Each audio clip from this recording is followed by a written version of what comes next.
இந்த உலகில் எல்லோரும் எம்மை விட்டு ஒரு நாள் பிரிந்து விடுவார்கள்.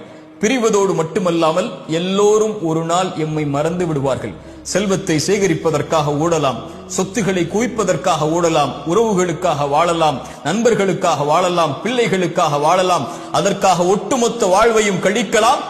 ஆனால் நாம் மரணித்து விட்டால் எம்மை எப்போது மறப்போம் என்று அவர்கள் காத்து கொண்டிருப்பார்கள். யாராவது எம்மை நினைவுபடுத்தினால் கூட வேண்டாம், எனக்கு கவலை வந்துவிடும், அவரை பற்றி பேசாதீர்கள் என்று தவிர்த்து விடுவார்கள் நபித்தோழர்கள். அதனால் தான் மன்னரைகளை பார்த்து சொல்லுவார்கள், எதை எடுத்து சென்றீர்கள் இந்த உலக வாழ்வில்?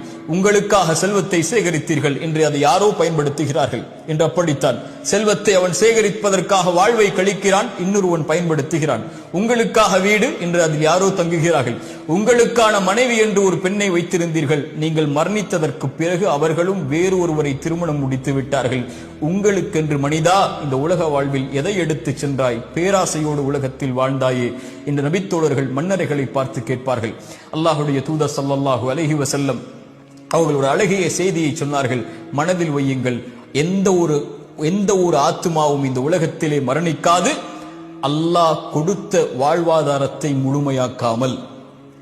அல்லாஹ் ரப்புல் ஆலமீன் உங்களுக்கு கொடுக்க இருப்பதை அழகிய முறையில் அல்லாஹ் அனுமதித்த முறையில் தேடுங்கள்.